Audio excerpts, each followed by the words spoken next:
The following is a Comfortably Zoned Radio Network production.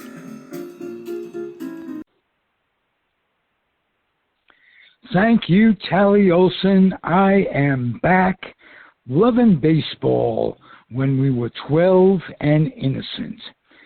And is my want, I have some of the most interesting guests on the face of the planet.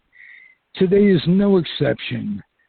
David Mantle. How are you, sir? Real good. Thank you for having me. Well, your voice is coming through nice and clear, and that's pretty much what we could ask for. You as a guest, your name is synonymous with baseball. Your last name. And yeah, my last name. well, that's all, because you got the genes. Mickey Mantle's son. How are you, David? Excuse me. We're doing well. We're down here over here in Texas, and we've been here since I think '59 is when Dad moved us from Oklahoma to the Dallas area. So we more or less really kind of grown up here, and Danny, my youngest brother, was the only one born in Texas. Oh, really? Oh, yeah. That's the rest, we lived in Commerce, Oklahoma, but the closest hospital, we had to go over to Joplin, Missouri. We were kind of in that top right corner, and it was like, I think, 2 miles to Kansas and a couple of miles also to Missouri, so didn't have far to have to... You said Joplin, and the first thing that came to mind, your dad's first pro experience was in Joplin. Yep. You know what else is weird? That's kind of weird, though. He got the first Holiday Inn franchise. He had a Mickey Mantle's Holiday Inn there, too. How'd that work out for him? It did real good, but I can't remember why what happened. I think since we weren't up there as much, I guess they sold it or something. But, we've got some pictures where we were all sitting out around by the pool and stuff. But it was neat. They had the the club area. It was made up like a locker room. And, of course, Dad didn't have a lot of trophies then. But he had some of his stuff in there. And they had gloves from, the teammates and all that stuff. It was just really cool, and then the rooms, of course, were named after different players. Oh, wow. Hey, listen, I want to ask you what it was like being a kid, say age 12, which is the theme, and hanging in the locker room with other kids, Bobby Richardson's kid, who's been on this show, as a matter of fact. And if he were here now, he would be sending regards to you, because he has good memories hanging with you kids, the Mantles, in spring training, in the locker room. So let me say, we'll start with him. What are your memories of Rob Richardson?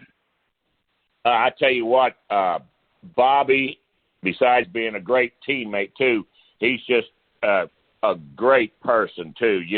He's religious, which is great, and he also helped with Dad's service. And but speaking of that, we stay in touch fairly well, but I need to give him a call. This just reminded me, I need to call him. I haven't talked to him lately, and I just need to call and see how him and his wife are doing. Of course, they're older than me. Up there. Yeah. But, like when I've talked about the teammates, it really was a family. I mean, of course, Whitey's gone now, too, and Yogi and Phil Rizzuto. I mean, it's, and Billy. And so are the wives. But, I just talked to, but besides calling Bobby Richardson back, I need to, I was talking to Ed Ford, Whitey's oldest son, just a couple of days ago. They lost a brother, if I'm not mistaken. Ed did. God, I cried and everything too. We were going up to New York anyway, and I called up there to talk to Tommy, and Eddie told me what happened, and I just, almost like dropped the phone. I said, I just talked to him like a couple of days before, but he had been out camping with his children, and I guess he got bit by a tick or something like that, and I guess it was that Lyme disease or something like that. But they said they were in the room, and Tommy got up and just, passed away. So I don't know if it's something from the flea bite or what, that Lyme disease, but I just didn't make sense. But we went up there for the event that we were going up there for anyway early, and so we went to Tommy's service. But that was a great loss because, like you were saying, our dads hung out, the wives hung out, and we hung out with the kids, and we knew every spring training, Whitey's family was down below us at the hotel, and we were in the room above them. And it was that way every year we went. And so, we hung out with, and all the other ball players' kids. But, Whitey and us and the Fords, we were really close. What are some of the misconceptions about your dad? Golly, man. Let me think here a minute. It's, a lot of people, I don't know if it's a lot of people, but I know people that weren't fans and that hated the Yankees. They probably had a lot to say about him.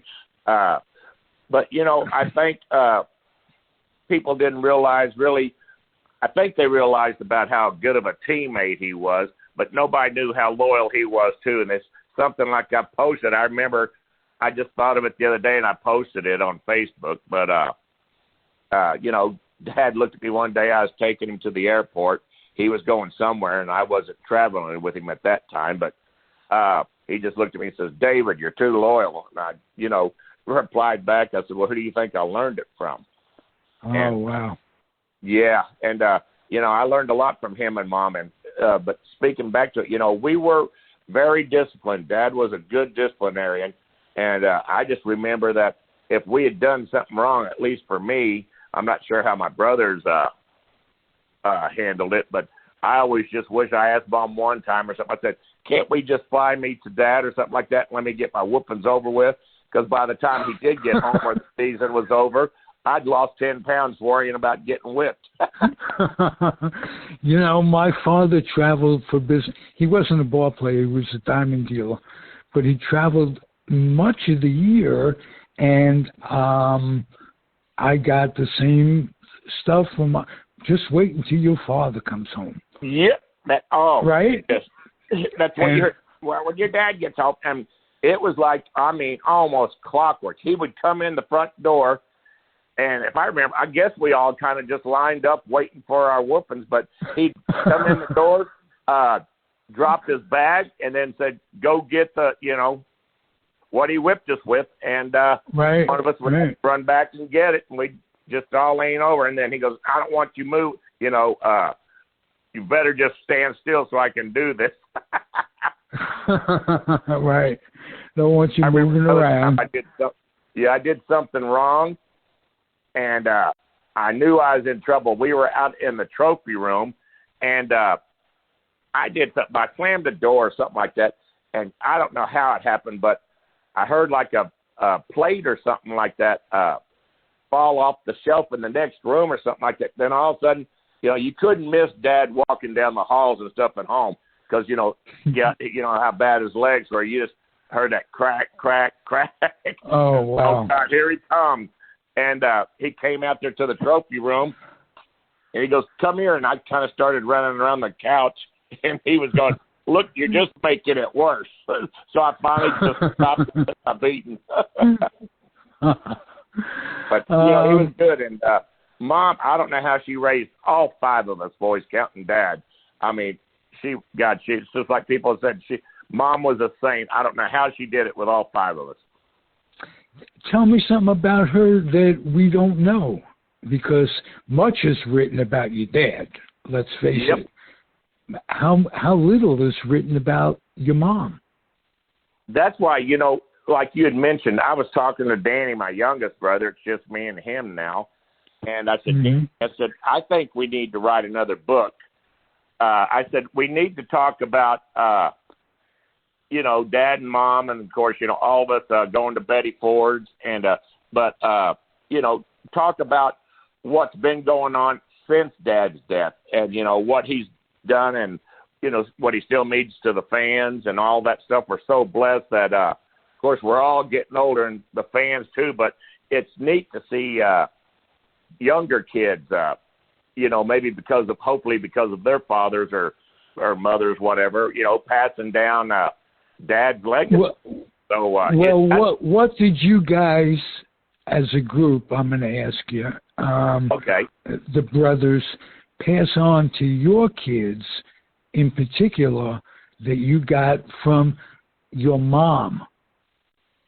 Oh, God, it's luckily, it's sad, I'll kind of just say this first, though, but, we all kind of had children later in the years, not real early, and so most of, really the only children that got to meet Dad before he passed away was my daughter Marilyn, and she was 3, and then Mickey Jr.'s daughter Mallory, which I think was like about 7 or so. So they were the only ones that ever, really got to hang around Dad, but, they knew Mom real good. But Danny, he's got the only boy, and the rest of them are all girls, and so he's got a lot of pressure on his back. But with the kids, Dad, he liked to play jokes on them too. He was just really a big jokester. But then Mom, God bless her too. She was, of course, would babysit for us, and what she passed on to them was just, her tolerance of everything. I don't know how, like I said, I don't know how she put up with all of us, and including your dad, I'm sure. Oh yes, I think Dad was. He was. I think the one that I always said she raised 5 boys. Right. But I don't know how he was so patient and just tolerant of just everything, and it's got, and she, and how she loved everything. Sounds like a wonderful memory. Yes. It's just I believe everybody would just say that Merlin's a saint, and she was. You, speaking of not being old enough, you definitely weren't old enough to meet your grandfather, Mutt. No, God, speaking of that, he passed away, they shared the same hospital room, him and Dad, after Dad, right. That dadgum thing and the messed up his knees. Yeah. Yep. And you know who hit that ball? You know who hit that ball? Willie Mays in the World Series. Yeah. And DiMaggio called him off.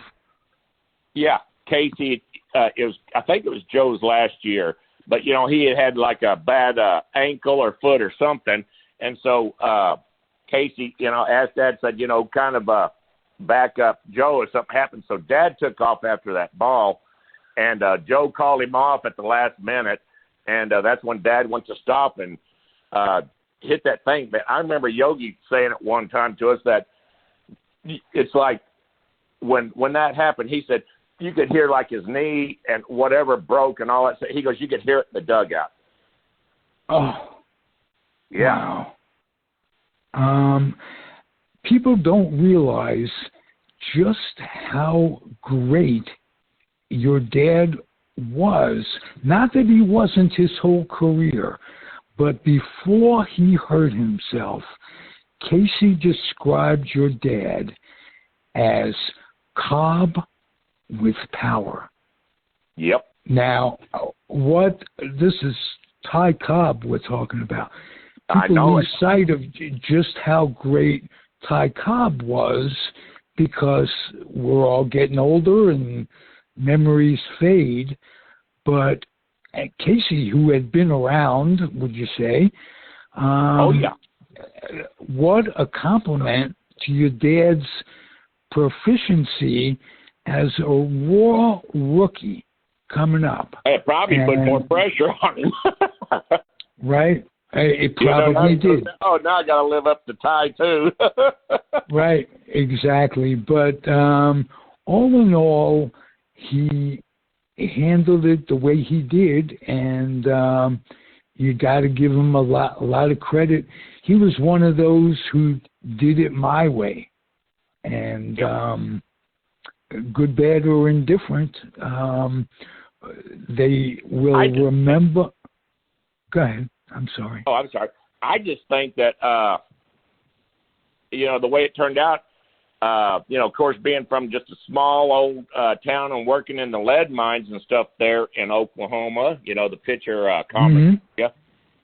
But when he was drafted, or signed with the Yankees, to be taken from that kind of scenery of the country, and then you're thrown into New York, and, he's probably just going, wow. And New York fans are very slow to love you. Oh yeah, well he got booed a lot, even though what he did that was funny. And of course, Dad said one reason he felt good in '61 is because he goes, they're not booing at me for once. Right. Dispel any rumors, or not rumors, but something we may not know about the Roger Maris, Mickey Mantle. They lived in Queens, where I'm from, Jackson Heights, but and they lived with Bob Serve, and there's some misconceptions because they all got along well, didn't they? Oh, but besides being good friends, they were true teammates and stuff. And a lot of people still don't believe that him and Dad lived together. I said, and that there was that biggest rumor that Dad and Roger were just, hated each other or whatever, and was that jealous of each other and stuff. And that was not true. They should, Dad lived with when people. Oh, they lived together. I'm going yes, and no one understands that. For someone that supposed to hate each other, they were roommates. Tony Kubek wrote a great book about it was entitled 61. Yep. About that year, and he described their relationship in that setting. No, they didn't hate each other at all, and as a matter of fact, when Roger passed away, your dad was a pallbearer. Yep. Oh, and this is so weird. I was working, I did restaurants a long time, and I was working at a restaurant, and it was early morning, we hadn't opened up for lunch yet, and how all the bars have TVs and stuff in them. It was on a sports channel, and I was sitting there watching, and it was like, what year was that again? I can't think. Was it like 89 or 90? Okay. Broadcast? It must have been around that time. Yeah, must have been around. But that's when the fantasy camps were very first starting, and it might have been before. I'm sorry, it was like about 81 or something. Dadgummit, I've got the dates messed up. Sorry. It was the early 80s when Roger passed away. But I was in there, and it came on the sports channel thing. It just came on that, Roger had passed away, and they were at this fantasy camp, and they interviewed, I think, Yogi was there, and they interviewed Whitey, and then they were going to try to interview Dad, and Dad, this was on live TV, too, and Dad was there, and he just he holding back the tears, and he had to walk off camera. He couldn't talk. Oh, wow. I want Dad just turning and walking off. He goes, I'm sorry, or something, and he just walked right. He couldn't talk about it. Dad loved his teammates. Yes. Like I said, he and Billy were particularly loyal to each other. Oh, I've got a story about Billy too. I was with Dad. that night it came on. I was watching. It's just me and Dad at the house, at him and Mom's house, and we were in the front room watching TV. That came on the news too. I just kind of looked at Dad. I didn't say a word. He didn't say nothing to me. He got up out of his seat. He walked into the front hall. I heard him grab his keys off the counter there, and he was gone. He didn't say. He just left, and I guess he went and got a hotel room or whatever, and he flew to New York the next day. So I never really. I mean, I know that hurt him a lot. Him and Billy would come stay with us in the off season. Sometimes we'd go hunt with Billy, and God, he was a character. Billy was. And he always go get a haircut.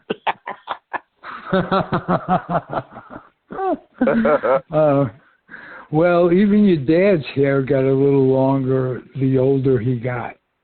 Oh yeah, because I remember when we were young, we always had the little.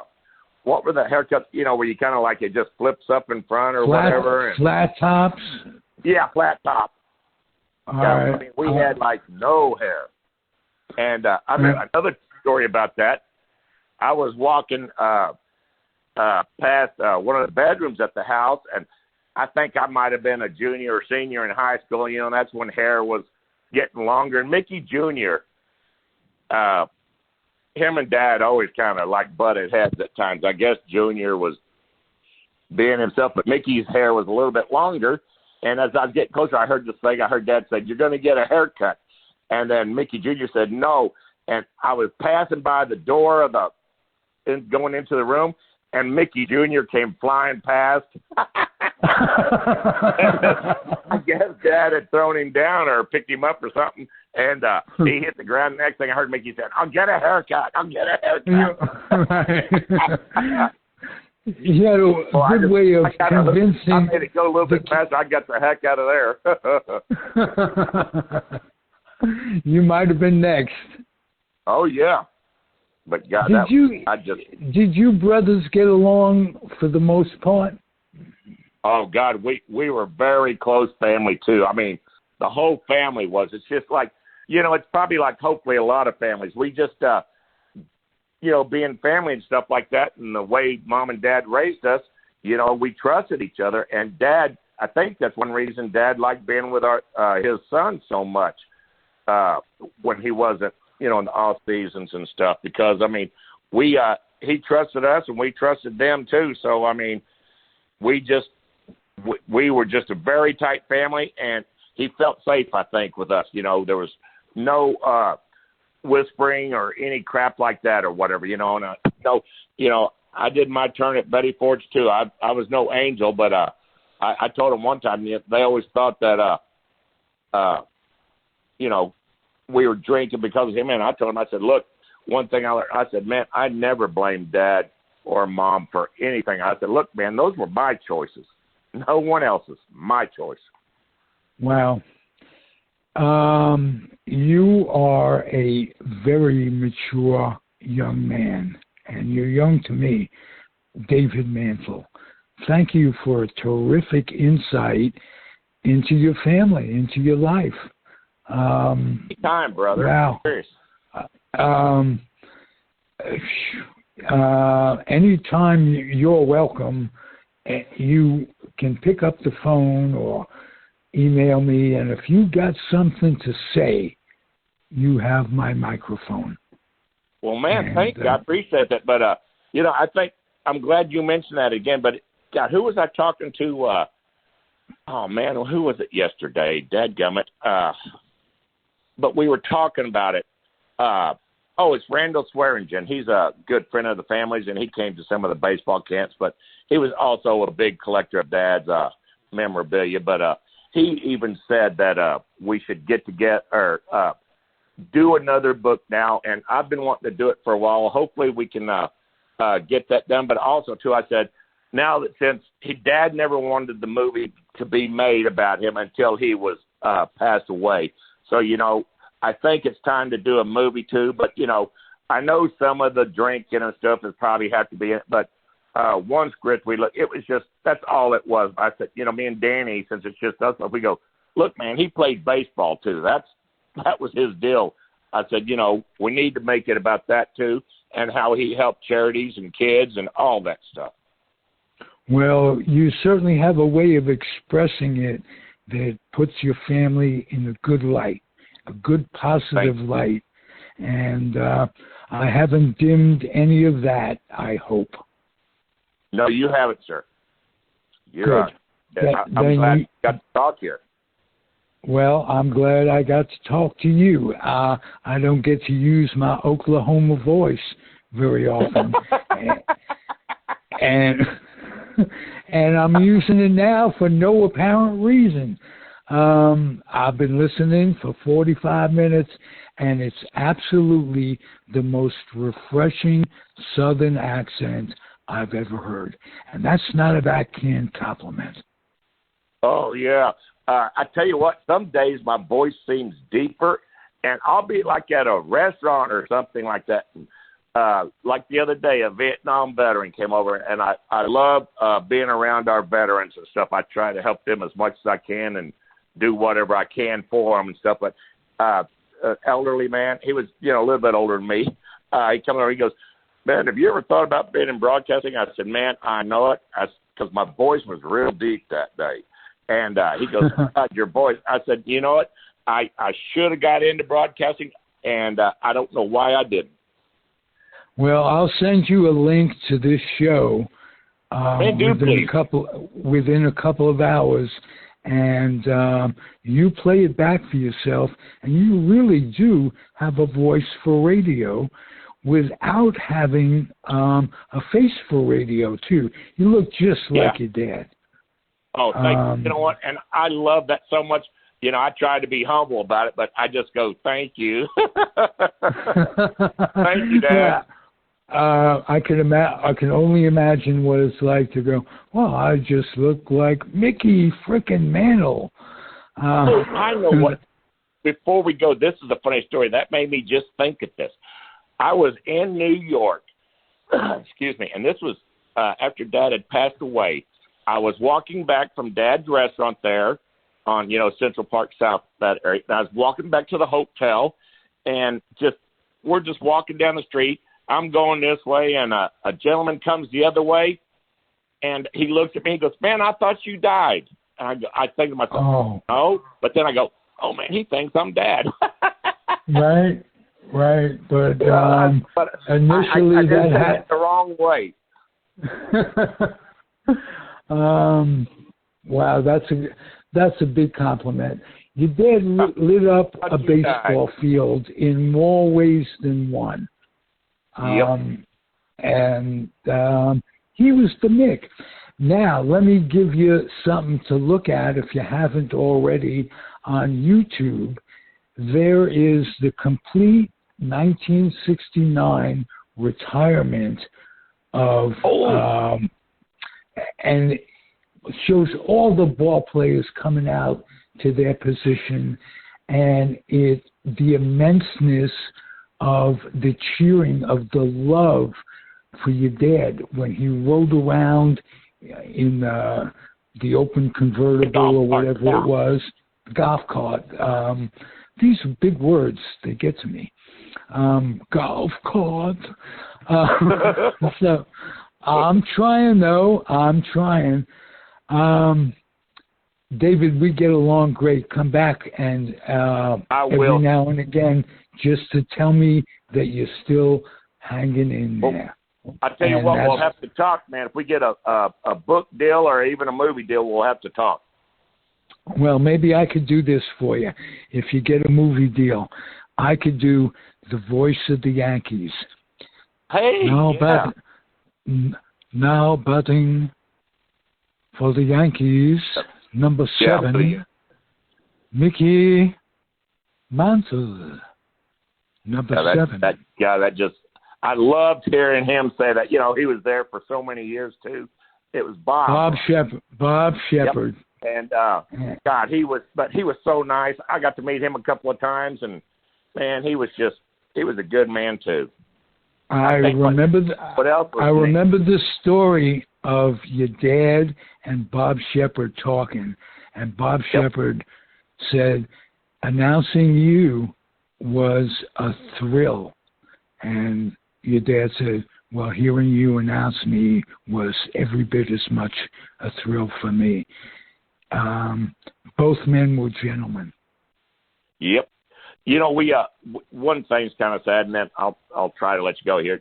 But everybody. I always say how much it was just a family back then. But it's we don't get to see the Maris family as much. But we all get to hang around. Billy Martin Jr. lives over in Arlington, which isn't too far from us here in Dallas, and so we see him a lot. But we hopefully get to see the Maris family. But the Yankees are coming in town October 3rd, 4th, and I think the 5th. It's the last games of the year with the Texas Rangers, and we've already got it set up. I'm going to be sitting with Mrs. Mercer and Todd, her son, and their family. Oh, wow. Billy Jr. is going to be sitting with us. So we're going to have a good time that night. We'll be up there with, hopefully there'll be some other family members up there too, but, maybe with the players today. But I'm going to be sitting with the Mercers and Martins. Take a lot of pictures, David. I'm going to try to, man. We get them every year afterwards, or just when we can, or like before or after. But yeah, man, it's enjoyable to sit there with them. Beautiful. Bobby was a great guy too. Thank you for being here, David. Man, thank you, sir. And anytime, just give me a call or text me, whatever. Hold that thought, and all I want to do is tell the audience that this was as big a thrill for me as I'm sure it was for you listening to David Mantle. You were very enlightening, and I loved it, David. Everybody out there, thank you for listening. Comfortably Zoned Radio Network. I'm Ralph Tycho, the weak link of it all, as it seems, but it was a good one today. Adios and happy trails. The proceeding has been a Comfortably Zoned Network production. You are advised to keep your dreams wet, your humor dry, your children and grandchildren out of military recruiting offices and off the laps of clerics who wear dresses. Thank you for listening, everyone. Happy trails.